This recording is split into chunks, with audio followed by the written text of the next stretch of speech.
Hello students, good morning all of you. आप लोगों का ये क्लास 12 का 12 का दूसरा वीडियो आपके सामने लाया जा रहा है। हम आपको कल जितने भी सूत्र बताए थे, हम उम्मीद करते हैं कि आप सभी लोग उस सूत्र को याद कर लिए होंगे और आपको हम एक्सरसाइज का सवाल भी लगाए थे और आपको कुछ हम क्वेश्चन भी छोड़े थे कि आप उसको सॉल्व करके कमेंट बॉक्स में या कमेंट करके बता दीजिएगा कि कौन सा क्वेश्चन आप कर ले रहे हैं और कौन सा नहीं आ रहा है। कुछ एक्सरसाइज 5.2 का हम सवाल छोड़ दिए थे और बोले थे कि आपको वो सूत्र हम नहीं बता पाए हैं और आगे जब उस सूत्र को हम बता देंगे तो आपको वो भी सवाल बता दिया गया। तो देखिए आपके सामने में यहाँ पर और एक्स्ट्रा सूत्र लिख दिए हैं जिसको मैं बता रहा हूँ आपको। दो सूत्र हम यहाँ पे छोड़े थे, दो फलनों के गुणनफल का अवकलन। तो दो फलन मान लीजिए कोई दिया हुआ है, यहाँ पर दो फलन दिया है। एक हम ऐसे मान लेते हैं कि एक फलन पहला माने है और एक दूसरा माने है। तो सूत्र होता है पहला गुणे दूसरे का अवकलन धन दूसरा गुणे पहले का अवकलन। पहला मतलब कि जो आपका पहला फलन जिस तरह से रहेगा उसको आप जो का तो लिख देंगे और दूसरे फलन का क्या करेंगे, आप अवकलन करेंगे। प्लस दूसरा जो फलन रहेगा जैसे रहेगा उसको आप जो का तो लिख देंगे और पहले का अवकलन करेंगे। यहाँ पर मैं दो फलन मान लिया हूँ u और v। मान लीजिए कि ये पहला फलन है और ये आपका दूसरा फलन है। इसका अवकलन करना है d/dx पहला और ये इंटू है दूसरा।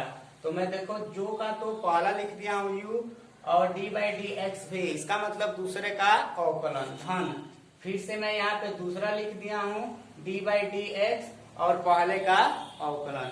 ये आपका दो फलनों के गुणनफल का अवकलन का आपका सूत्र सामने में लिख दिया हूँ। इसको आप लोग अच्छे से याद कर लीजिएगा। नेक्स्ट सूत्र है आपका दो फलनों के भागफल का अवकलन। मतलब कि दो फलन का जब भागफल जैसा सवाल दिया रहेगा जिसका भागफल में रहेगा तो दो फलनों के भागफल का अवकलन आप किस तरह से करेंगे, आप लोगों के सामने में इसका सूत्र लिखा हूँ।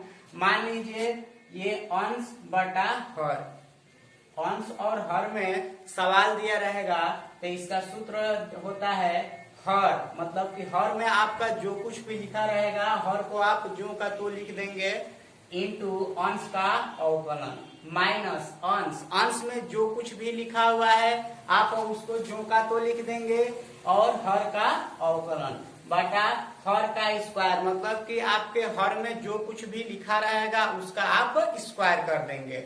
यही आपका सूत्र है। यहाँ पर मैं दो फलन को लेकर भागफल का सूत्र लिखा हुआ हूँ। फलन के रूप में लिखे हैं d/dx fx बटा gx। मतलब ये आपका fx अंश में हो गया है और gx आपका हर में हो गया है। तो यहाँ पे है हर इंटू अंश का अवकलन। तो ये देखो आपका हर में gx लिखा है तो जो का तो मैं gx हर लिख दिया हूँ और अंश का अवकलन है तो अंश का अवकलन d/dx जब लग गया तो अंश का अवकलन आप करेंगे माइनस अंश और हर का अवकलन। तो हर का अवकलन करना है यहाँ पर बटा हर का स्क्वायर। तो ये हर का स्क्वायर यहाँ पे मतलब कि हर में आपका जो कुछ भी दिया रहेगा उसका क्या कर देंगे, आप स्क्वायर कर देंगे। आगे आपका दो सूत्र नहीं है, 6 सूत्र में लिखा हुआ है। यहाँ पे देखिए ये दो यहाँ था गुणनफल का और भागफल का दो सूत्र आपके सामने मैं बता दिया हूँ और इसको आप याद कर लीजिएगा। कल सूत्र बता दिया गया था उसको आप हम उम्मीद करते हैं कि याद कर लिए होंगे। एक्स्ट्रा आपको 8 सूत्र में यहाँ पे लिख रहा हूँ, इसको भी आप याद कर लीजिएगा। यहाँ पे अलग वाला सूत्र लिखा हूँ इनवर्स में का। इनवर्स का चैप्टर आपको पढ़ाया जा रहा है, उसको पढ़िएगा ध्यान से। इनवर्स का चैप्टर बहुत इंपॉर्टेंट है और अवकलन या समाकलन पढ़ने के लिए आपका त्रिकोणमिति का महत्वपूर्ण भूमिका निभाता है। त्रिकोणमिति का सभी सूत्र आपको यूज करने होते हैं। त्रिकोणमिति पर जब तक आपकी अच्छी पकड़ नहीं रहेगी, मान के चलिए कि कैलकुलस में आपको बहुत प्रॉब्लम हो जाएंगी। तो यहाँ दिया है d/dx sine inverse x। Sine inverse x का अवकलन 1/√1 - x²।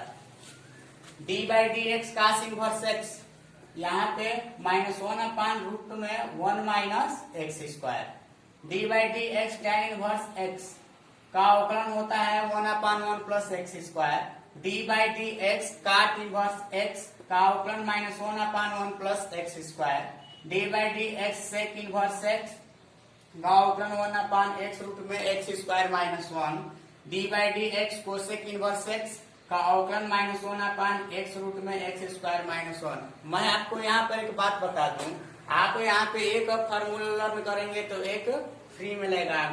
मतलब क्या कि लर्न 1 गेट 1 फ्री। देखिए यहाँ पे साइन इनवर्स और एक्स इनवर्स में क्या रिलेटेड है, यहाँ पर देखिएगा, यहाँ पे यह है कि साइन इनवर्स और कास इनवर्स का सूत्र एक ही है, लेकिन अंतर क्या है कि यहाँ साइन वाला पॉजिटिव में है और कास इनवर्स वाला क्या है आपका निगेटिव में है। वैसे ही आपका टैन इनवर्स और काट इनवर्स में है, टैन इनवर्स वाला और काट इनवर्स वाला दोनों का अवकलन आपका एक ही है, लेकिन अंतर क्या है कि आपका केवल टैन इनवर्स एक्स में पॉजिटिव है और काट इनवर्स एक्स वाला निगेटिव है। यहाँ d by d x sec inverse x और कोसेक इनवर्स एक्स, इनका भी दोनों का रिलेशन एक ही जैसा है, दोनों का अवकलन एक ही रूप का है, लेकिन अंतर क्या है, केवल सेक इनवर्स वाला पॉजिटिव है और कोसेक इनवर्स वाला निगेटिव है। आपको यहाँ पे अवकलन का कल भी बताया गया था सूत्र, आज भी सूत्र बता दिया गया है, और आपका अवकलन का जितना भी सूत्र था आपके सामने रख दिया गया है। आप कितना मेहनत करते हैं, कितना मेहनत करके याद करते हैं, आपके ऊपर डिपेंड करता है। क्लियर है? तो आप इस कल के जो सूत्र लिखा है वो और ये 8 फार्मूला आपको जो बताए हैं, ये आप सभी सूत्र अच्छे से याद कर लीजिएगा। आपको हम कल एक्सरसाइज 5.2 का कुछ सवाल बताए थे, जिसमें कि कल जो हम सूत्र बताए थे उस पर था, और आपको हम भी लगाने के लिए दे थे, और कुछ 2-4 सवाल उसमें हम 5.2 में छोड़ दिए थे, इसलिए बोले थे कि हम इसमें ऐसा सवाल दे दिया है कि जो आपको सूत्र नहीं बताए हैं। तो आज जो मैं सवाल छोड़ा हूँ उसके आधार पर मैं सूत्र बता दिया हूँ आपको, और आपको मैं उस सवालों को आज जो छोड़े थे बता दे रहा हूँ। आप मेहनत कीजिए और मेहनत करने के बाद इसको लर्न कर लीजिएगा।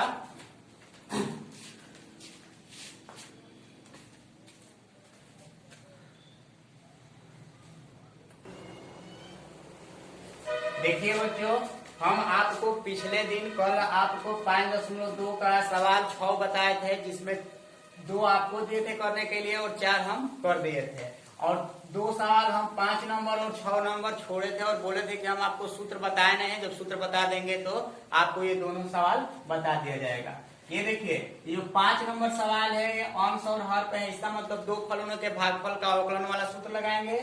और ये 6 नंबर जो सवाल है आपका 1 और 2 फलन इसमें दिया है, इसका मतलब कि 2 फलनों के गुणनफल के अवकलन का सूत्र लगाएंगे। आइए हम 5 नंबर का सोल्यूशन आपको करके बता रहे हैं। ऐसे हम बार बार बोलते हैं कि y बराबर इसको लिख देंगे ऐसे, साइन ax प्लस b बटा कास cx प्लस d। तो ये अंश हो गया और ये हर हो गया। वैसे ही लिखेंगे x के सापेक्ष अवकलन करने पर, अवकलन करने पर। तो आप जानते हैं अच्छे से बड़ी बात कि y का अवकलन क्या होता है, dy बाई dx। y का अवकलन यहाँ पर क्या हो गया, dy बाई dx। सूत्र आप एक बार नजर डालिएगा, सूत्र पे हम बोले हैं कि अंश और हर का अवकलन, एक बार फिर से मैं बोल रहा हूँ, हर गुणे अंश का अवकलन माइनस अंश गुणे हर का अवकलन बटा हर का स्क्वायर। तो यहाँ पे हर लिखेंगे, हर को लिखिए, हर जो का तो है वैसे ही लिख देंगे, हर दिया है कास cx प्लस डी, हर जैसे है वैसे ही मैं क्या कर दिया यहाँ पे लिख दिया हूँ। अंश का अवकलन मैं डी बाई डी एक्स आज नहीं दिखा रहा हूँ, जिसका अवकलन करना है मैं डायरेक्ट कर दे रहा हूँ। हर लिख दिए अंश का अवकलन। आप अच्छी तरह से जानते हैं कि साइन एक्स का अवकलन क्या होता है, कास एक्स। यहाँ पे हो जाएगा ये कास ए एक्स प्लस बी, हर गुणे अंश का अवकलन। देखिए साइन एक्स का अवकलन कास से एक्स प्लस बी हो गया। यहाँ पे थीटा के स्थान पर जो साइन का थीटा है, यहाँ पर फलन दिया है ए एक्स प्लस बी, तो ए एक्स का अवकलन, एक्स का अवकलन 1 होता है ए अचर है, तो ए अचर है तो केवल ए लिख देंगे। ए एक्स का अवकलन क्या हो जाएगा, ए प्लस बी आपका अचर है तो अचर का अवकलन नहीं करेंगे, शून्य हो जाएगा। फिर होता है हर गुणे अंश का अवकलन माइनस अंश, अंश लिखे अंश जो का तो लिख देंगे साइन ए एक्स प्लस बी, हर का अवकलन, हर में दिया है कास सी एक्स प्लस डी, सी एक्स प्लस डी नहीं देखते हैं, केवल यहाँ देखे हैं कि केवल क्या देखे हम कास एक्स लिखा है, कास एक्स का अवकलन माइनस साइन एक्स, ये बताओ माइनस साइन एक्स होता है तो माइनस माइनस प्लस हो जाएगा और कास एक्स का अवकलन हो जाएगा साइन सी एक्स प्लस डी। यहाँ पे सी एक्स प्लस डी है तो सी एक्स का अवकलन केवल क्या होगा, सी बचेगा, क्योंकि एक्स का अवकलन क्या होता है 1 होता है। यहाँ पे केवल क्या बचेगा, इंटू में सी पूरे का बटा हर का स्क्वायर, बोले थे कि हर का स्क्वायर कर देंगे तो हर का स्क्वायर करेंगे तो हो जाएगा आपका कास स्क्वायर सी एक्स प्लस डी। ये आपका इसका सॉल्यूशन हो गया। लगाए हैं क्या, हर गुणे अंश का अवकलन, माइनस लगाए थे लेकिन जब उसका माइनस आया तो यहाँ पे जुट के प्लस हो गया है, माइनस अंश गुणे हर का अवकलन यहाँ पे किए हैं बटा हर का स्क्वायर। आप इसको ऐसे ही चाहे तो छोड़ सकते हैं या इसको हर से भाग करके और आगे तक बढ़ा सकते हैं। मैं इसको यहीं पे क्या कर दे रहा हूँ, छोड़ दे रहा हूँ। ठीक है, समझ में आया आप लोगों को? ये आपका सवाल कंप्लीट हो गया है। 6 नंबर सवाल है आपका, देखिए 6 नंबर दो फलों के गुणनफल के अवकलन पर है। 6 नंबर दिया है y बराबर cos x q into sine square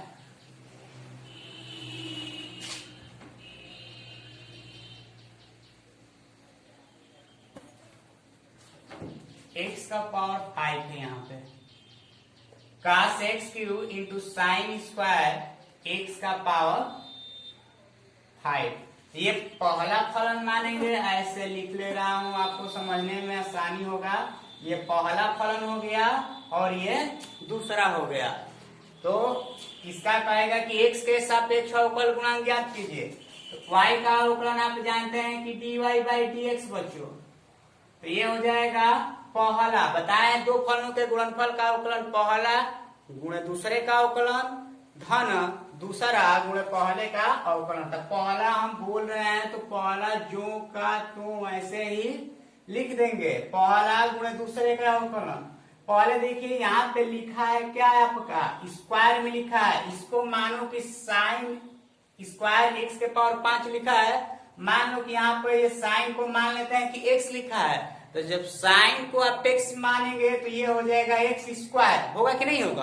तो एक्स स्क्वायर का अवकलन क्या होता है, एक्स के पावर एन पर करेंगे तो एक्स के पावर एन का अवकलन होता है एन एक्स का पावर एन माइनस 1। तो उसी के आधार पर यह हो जाएगा बच्चों 2 साइन एक्स का पावर 5। क्लियर है? फिर यहाँ पर साइन का अवकलन क्या करेंगे, मान लीजिए कि यहाँ है साइन एक्स, साइन एक्स का अवकलन क्या होता है कास एक्स, ये हो जाएगा, मैं डायरेक्ट एक ही में कर रहा हूं, कास एक्स, ये हो जाएगा कास एक्स का पावर 5। क्लियर है? एक्स के जगह पे एक्स का पावर 5 है तो हम एक्स का पावर 5 लिख दिए। यहाँ पे एक्स का पावर 5 है तो एक्स का पावर 5 का अवकलन किस पर करेंगे, एक्स के पावर एन पर करेंगे। तो एक्स के पावर जब एन पर करेंगे तो ये हो जाएगा आपका क्या 5 एक्स का पावर 4। क्लियर है बच्चों? ये हम अभी पहला स्टेप लगाए हैं, पहला गुणे दूसरे का अवकलन, दूसरे का अवकलन आपका इतना हुआ है धन। दूसरा स्टेप दूसरा जो का तो हम क्या करेंगे लिख देंगे, दूसरा जो का तो लिखेंगे तो हो जाएगा आपका साइन स्क्वायर एक्स का पावर 5। क्लियर है? और पहले का अवकलन, तो यहाँ पर कास एक्स क्यू है, मान लो कि यहाँ एक्स क्यू नहीं केवल कास एक्स लिखा हुआ है, तो जब कास एक्स लिखा है तो कास एक्स का अवकलन आप अच्छे से जानते हैं कि कास एक्स का अवकलन माइनस साइन एक्स होता है, तो ये हो जाएगा माइनस साइन एक्स का पावर 3। फिर यह भी एक्स क्यू आपका एक फलन है एक्स क्यूब फलन है तो एक्स का पावर n पर करेंगे तो ये हो जाएगा 3x²। अब इसको मैं सुधार के थोड़ा लिख देता हूँ अच्छे से, dy/dx जो अचर है उसको मैं गुणा कर दे रहा हूँ। 5 2 जाए, यहाँ पे क्या हो जाएगा 10। क्लियर है। फिर x का power 4 cos x³ sin x का पावर 5, फिर ये cos x का पावर 5 धन, ये प्लस माइनस क्या हो जाएगा माइनस। अचर को पहले लिख देता हूं 3x² sin स्क्वायर x का पावर 5 और ये sin x, यही आपका आंसर हो जाएगा। आपका 5.2 का 2 सवाल आपको बच्चों हम छोड़ दिए थे, आपको यहाँ पे बता दिया गया है। इसको समझने का प्रयास कीजिएगा। हम उम्मीद करते हैं कि आपको अच्छे से समझ में आया होगा, और नहीं आया होगा तो फिर से कमेंट बॉक्स में इसको बता दीजिएगा। क्लियर है।